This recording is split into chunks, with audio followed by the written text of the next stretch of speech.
Hello friends. रात के 12:30 बज गए हैं और अभी ये दूसरी वीडियो मैं शूट कर रहा हूँ और पता नहीं कब तक अपलोड होगी। And then stock market news वाली भी वीडियो आएगी नहीं आएगी, बना पाऊँगा नहीं पाऊँगा, वो बात की बात है।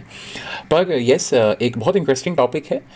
तो अगर आप नए इन्वेस्टर हैं, पुराने इन्वेस्टर हैं, आपने रिलायंस इंडस्ट्रीज़ के बारे में तो ज़रूर सुना होगा। और जब भी बात आती है रिलायंस इंडस्ट्रीज़ की तो उसके अंदर या तो हमारा रिलायंस ऑयल टू केमिकल का जो बिज़नेस है, रिलायंस रिटेल का जो बिज़नेस है और रिलायंस जियो का बिज़नेस है। ये इनके तीन बड़े मेजर कैटेगरी के बिजनेसेस हैं। तो रिलायंस जियो के बारे में तो हम सुनते ही कहते हैं कि आए दिन उन्होंने एयरटेल के साथ कुछ कर दिया, एयरटेल ने जियो के साथ कुछ कर दिया, बहुत कुछ हो गया। अब बात कर लेते हैं कि इनकी जो ऑयल बिजनेस है, जो इनके रिफाइनरीज के बिजनेस है। अब इसके रिलेटेड एक न्यूज़ आपने ज़रूर सुनी होगी, जो कि है रिलायंस की सऊदी अरमको एक बोल के कंपनी है, सऊदी अरब बेस्ड कंपनी है, इनके साथ इनकी एक बहुत बड़ी डील होने वाली है। अब ये डील जब अनाउंस किया था मुकेश अंबानी जी ने, तो बहुत हलचल मच गई थी और ये हुआ था कि भाई अब तो रिलायंस के शेयर जो हैं ये तो अब आसमान छू जाएंगे। अब बात कर लेते हैं कि ऐसा क्यों होगा और ये डील है क्या, बेसिकली क्यों हो रही है ये डील। सबसे पहली चीज़, इससे सऊदी अरमको को क्या फ़ायदा होगा। सेकंड, इससे रिलायंस को क्या फ़ायदा होगा। सो बेसिकली ये वीडियो आपको एक इन्फॉर्मेशन, एक कॉम्प्रिहेंसिव एनालिसिस दे पाएगी। मैं कोशिश करूँगा आपको समझाने की कि ये बेसिकली रिलायंस वर्सेस सऊदी अरब की जो डील है, और ये डील कितने की है, $75 बिलियन की। आप हिसाब लगा सकते हैं कि $75 बिलियन कितना बड़ा एक अमाउंट है। तो इतने अमाउंट की एक डील है। तो अब बात कर लेते हैं फटाफट से कि स्टार्ट करता हूँ मैं सऊदी अरमको के इंट्रोडक्शन से कि सऊदी अरमको है बेसिकली क्या। सऊदी अरमको कुछ नहीं, एक गवर्नमेंट ओन्ड कंपनी है जिनका मेजर काम है सऊदी अरब का जो लैंड है वहाँ पे ऑयल को एक्सट्रैक्ट करना, उसके सोर्सेज से, ओर से या कहीं से भी जो रॉ मटेरियल का सोर्स है वहाँ से ऑयल को एक्सट्रैक्ट करना, क्रूड ऑयल को एक्सट्रैक्ट करना और उनको through out the world export करना। सिंपल सऊदी अरब का यही काम है, इन्हीं से उनका खाना पीना चल रहा है। बिलीव करिए दोस्तों, जिस दिन सऊदी अरब में ऑयल ख़त्म, ये सारे आपको रेगिस्तान में ऊँट चराते हुए दिखेंगे। बट येस भाई, किस्मत के धनी हैं, तेल मिल गया है तो बेच रहे हैं और आपको पता ही है तेल की क्या हालत है। वो एक्सप्लेन करने की अब ज़रूरत नहीं है। सऊदी अरमको क्या है, एक government owned company in Saudi Arabia, जो क्या करती है, ऑयल एक्सट्रैक्ट करती है और दुनिया में एक्सपोर्ट करती है। कंपैरिजन करा जाए कि ये कैसी कंपनी है इंडिया के रिलेशन में, अगर देखें तो इंडिया में जैसे ओएनजीसी कंपनी है, एक गवर्नमेंट ऑर्गेनाइजेशन है। बहुत लोग तो ओएनजीसी में इसलिए पैसा डाल देते हैं क्योंकि उनको डिविडेंड से पैसा कमाना होता है, क्योंकि ओएनजीसी डिविडेंड बहुत अच्छा देती है। वैसी कोई कंपनी है वो सऊदी अरबिया की। और इस कंपनी की, सऊदी अरमको और रिलायंस की, एक $75 बिलियन की एक डील होने वाली है। अब फटाफट से बात कर लेते हैं कि सऊदी अरमको जो मैं बता रहा हूँ कि इतनी बड़ी कंपनी है, ये है वो है, वो एक वैल्यूएशन के पर्पज से अगर उससे बताया जाए तो कितनी बड़ी है आप समझिए। ब्लूमबर्ग एक कंपनी है, एक ऑर्गेनाइजेशन है जो बहुत सारे रिपोर्ट्स लाती है मार्केट में। तो इनकी रीसेंट रिपोर्ट ये कहती है कि सऊदी अरमको जो है वो दुनिया की सबसे ज़्यादा प्रॉफिटेबल कंपनी है। तो आप समझ सकते हैं कि कुछ तो बात है इस कंपनी के अंदर। अगर 2018 के इनके नेट प्रॉफिट की बात करें, सऊदी अरमको की नेट प्रॉफिट की बात करें, $111 बिलियन का प्रॉफिट इन्होंने बुक किया है। I am not talking about revenue, मैं कमाने की बात नहीं कर रहा हूँ, मैं कमाने के बाद, खर्चा करने के बाद जो नेट बचता है मैं उसकी बात कर रहा हूँ। $111 बिलियन। बिलीव करो दोस्तों, बहुत सारे कंट्रीज़ की तो इतनी जीडीपी नहीं होती जितना इस कंपनी का नेट प्रॉफिट है एक साल का। तो आप समझ सकते हैं ये कंपनी कितनी बड़ी है। तो इसी रीज़न से मुझे काफ़ी इंटरेस्टिंग लगा ये टॉपिक, तो thought to share it with you guys. अब बात कर लेते हैं कि कहाँ से ये कहानी शुरू होती है।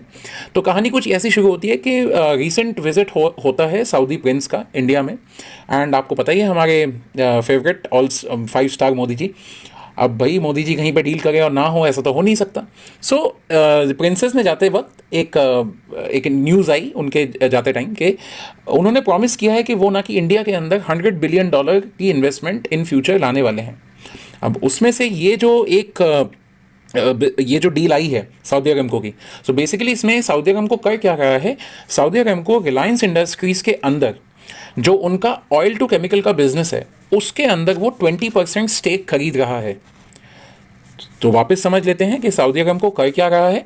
सऊदी अरमको बाय करेगा रिलायंस के अंदर, जो रिलायंस का ऑयल टू केमिकल का बिजनेस है। मैंने बहुत सारे जगहों पे इसका एब्रीविएशन देखा तो O2C बिजनेस लिखा हुआ है, तो that is basically oil to chemical business. Reliance के ऑयल टू केमिकल बिजनेस के अंदर 20% का स्टेक गेन करने वाले हैं सऊदी अरमको वाले। और जिसकी जो मार्केट वैल्यूएशन है इस टाइम पे, that is close to $75 billion. At the same time, when they are doing this, when they are buying this stake, they will also be putting a huge refinery in somewhere in Western India. Now हम बात कर लेते हैं कि इन सब ये Saudi अरब को क्यों कर रहा है, ऐसा क्या उसको मिल गया है इंडिया के अंदर कि भाई अब उसको ये डील अगर ना हुई तो भैया उसके भी घोड़े खुले हुए हैं। तो अब हम बात कर लेते हैं कि भाई है क्या। अब अगर ये $75 बिलियन की हम बात करें तो आपने ये सुना होगा कि India is open to foreign direct investment which is called FDIs, right. मतलब फॉरेन से जो भी बंदा आ रहा है वो इंडिया में इन्वेस्ट कर सकता है, ताकि ऑब्वियस सी बात है इंडिया की growth from a underdeveloped to a developing and then to a developed nation हम बन सकते हैं। ना अगर बात करें $75 बिलियन की, ये तो दोस्तों ये इतना बड़ा अमाउंट है। ये बताया जा रहा है कि अभी तक का सबसे बड़ा अमाउंट इन FDI इसको माना जा रहा है अभी तक। इससे बड़ी फॉरेन इन्वेस्टमेंट अभी तक इंडिया में कोई भी कंपनी एक बारी में नहीं लाई है। तो इसी के रिलेटेड कुछ मैंने कंटेंट अपने इस पे लिख लिया है, तो आपसे बाकी का आगे शेयर करता हूँ। तो बेसिकली जैसे मैंने आपको बताया कि सऊदी अरब को जो है वो एक ये स्टेक तो खरीदी गई 20% प्लस एक रिफाइनरी सेटअप कर रहा है, जो कि बहुत बड़ी रिफाइनरी होगी वेस्टर्न इंडिया में। अब द पॉइंट इज ये समझ लेते हैं कि जब क्रूड ऑयल आता है, जो बिना फिल्टर या बिना एक्सट्रैक्ट किए हुए पेट्रोल डीजल ना निकाले हुए, जो सबसे फॉर्मल स्टेज है ऑयल का, वो ज़्यादा यूजेबल नहीं होता। अब उसको यूज़ करने के लिए उससे मल्टीपल प्रोडक्ट्स बनाने के लिए हमें रिफाइनरीज की ज़रूरत होती है। तो this is one of the reason they are also setting up a refinery, as I said. Now the point is why they want to do it. ऐसा क्या हो गया कि भाई इनको RIL का एक सपना है और 20% यहाँ के पैसा लगा देंगे इतना सारा? नहीं, ऐसा नहीं है। इसका एक बहुत बड़ा रीज़न ये है दोस्तों कि उन्हें भी पता है कि इन फ्यूचर ऑयल या क्रूड ऑयल के जो डिमांड है वो आज नहीं तो कल नहीं तो परसों, आज से 50 साल बाद क्रूड ऑयल की डिमांड कम हो जाएगी। और जैसा मैंने आपको वीडियो के स्टार्टिंग में ही बताया, जिस दिन तेल की डिमांड खत्म और जिस दिन इस दुनिया में तेल खत्म, उस दिन आपको सऊदी अरब का मालिक भी ऊँट चढ़ाते हुए दिखेगा किसी ना किसी रेगिस्तान में। सो द पॉइंट इज, इन्होंने ये सोचा है कि नहीं, इनको अपना बिजनेस सिर्फ ये ऑयल एक्सट्रैक्ट करके बेचने से इनका काम नहीं चलने वाला। So now they are planning to what, they want to diversify their business. अब ये डाइवर्सिफिकेशन होगी कैसे? अब बात कर लेते for your information, if in case you are aware of it, well and good, if you are not so then be aware of it. Crude oil, अब हम बात करते हैं क्रूड ऑयल की। क्रूड ऑयल से आपको ऐसा क्या लगता होगा कि ऐसा क्या ही बन जाता होगा? बुक्स में तो हमने सिर्फ पढ़ा है केरोसिन बनता है, पेट्रोल बनता है, डीजल बनता है। अब मेरे घर में ये तीनों अभी तो यूज़ नहीं हो रहे, गाड़ी जो मैं चला नहीं का, क्योंकि 91 रुपीज़ तो पेट्रोल का दाम है।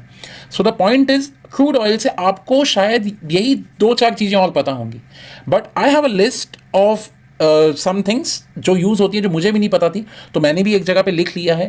तो मैं भी बहुत सरप्राइज्ड हुई आपको बताने में। सो if I have to talk about the complete range जो क्रूड ऑयल से बनता है, including this petrol and diesel जो कि हम नॉर्मली यूज करते हैं ट्रांसपोर्टेशन में, so there are 200 items which are possibly can be made from crude oil। तो या तो क्रूड ऑयल से डायरेक्ट बन जाता है, या तो क्रूड ऑयल उन प्रोडक्ट्स का एक छोटा सा फैक्टर है। तो अगर उनकी एक लिस्ट की बात करें तो मैंने एक जगह पे लिख रखा है, तो स्टार्टिंग फ्रॉम डाइज, जितने भी डाई यूज़ करते हैं कमर्शियली, कपड़ों पे डाई यूज़ होती है, और भी जगह पे डाइज यूज़ होती हैं, तो dyes, tyres, helmet, surprisingly vitamin capsule, जो आप विटामिन कैप्सूल्स खाते हैं लेके, उसमें भी कहीं ना कहीं क्रूड ऑयल का एक हिस्सा होता है।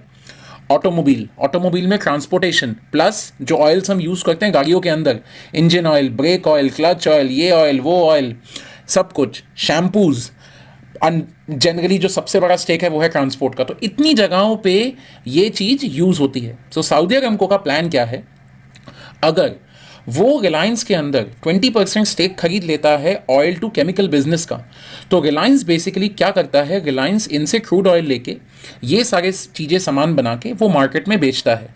नाउ जैसे जैसे इंडिया ग्रो कर रहा है धीरे धीरे, जैसे जैसे हर एक इंसान की इंडिया की नॉर्मल GDP बढ़ती जा रही है, हर एक इंडिविजुअल का परचेजिंग पावर बढ़ता जा रहा है, तो ये जो कुछ बेसिक चीज़ें हैं इनकी डिमांड कभी इंडिया में तो कम नहीं होने वाली।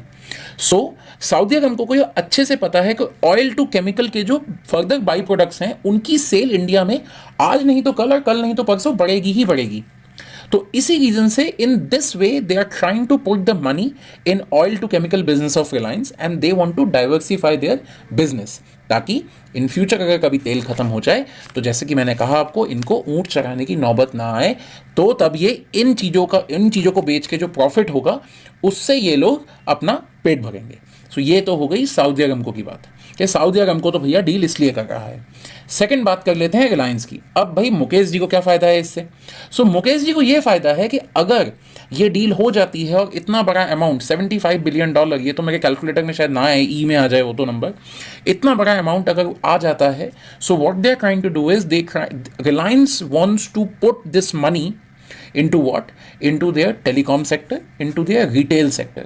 So telecom में इनको अच्छे से पता है कि इनके कंपटीटर सिर्फ एक ही कंपनी आज की डेट में खड़ी है, विच इज़ रिलायंस। सो ये रिलायंस को एक कंपटीशन देना चाहते हैं। सेकंड, रिटेल सेक्टर में इनको बहुत बड़े बड़े इनके कॉम्पिटिशन्स हैं, जैसे कि फ्लिपकार्ट, अमेजॉन। सो ये इनके बराबर आना चाहते हैं और इनके बराबर आने के लिए इनको चाहिए कुछ पैसे, इनको कुछ इन्वेस्टमेंट्स चाहिए। सो जैसे कि मैंने अपनी प्रीवियस वीडियो में भी कहा था आपको कि जो गलती फ्यूचर ग्रुप ने करी थी कि यार अगर अपना बिजनेस बढ़ा रहे हो, अबे तो यार लोन लेके थोड़ी ना बढ़ाओगे, डेट लेके बिजनेस कौन बढ़ाता है? This is the way to increase the business. कैसे? उन्होंने अपने ही बिजनेस के अंदर से कुछ स्टेक सेल कर दिया, ताकि वो स्टेक कुछ सऊदी अरब को भी संभाल लेगा, जो उससे बिकेगा उनको दोनों को तो प्रॉफिट होगा ही, बट जो इनिशियल अमाउंट आएगा, initial amount Reliance Jio will be spending in what? In the telecom business, जिससे वो एयरटेल की बैंड बजाएगा, and second in their retail business, जिनसे वो अमेजॉन और फ्लिपकार्ट और जितने भी ये ABCD कंपनीज हैं उनकी बजाने की सोच रहा है। So this was the reason behind this deal, और इससे रिलायंस को ये फायदा है और सऊदी अरमको को ये फायदा है। सो आशा करता हूँ दोस्तों आप लोगों को ये बात थोड़ी सी क्लियर हो गई है। मैंने कोशिश किया कि मैं इसको बहुत इजी शब्दों में कहूँ। सॉरी ये वीडियो थोड़ी लंबी हो गई है, पर ज़रूर ये जाते जाते कहूँगा कि अगर ये वीडियो अच्छी लगी हो आपको, अगर आपको समझ में आया हो कि सऊदी अरमको की डील एग्जैक्टली है क्या, सो प्लीज़ दोस्तों इस वीडियो के जाने से पहले लाइक, शेयर और सब्सक्राइब जरूर करो यार। सब्सक्राइब करो और बेल आइकन को दबाओ, बस that's all I need. Free है, एक भी पैसे आपसे नहीं मांग रहा हूँ, बट सब्सक्राइब जरूर करके जाना। Thank you, good night.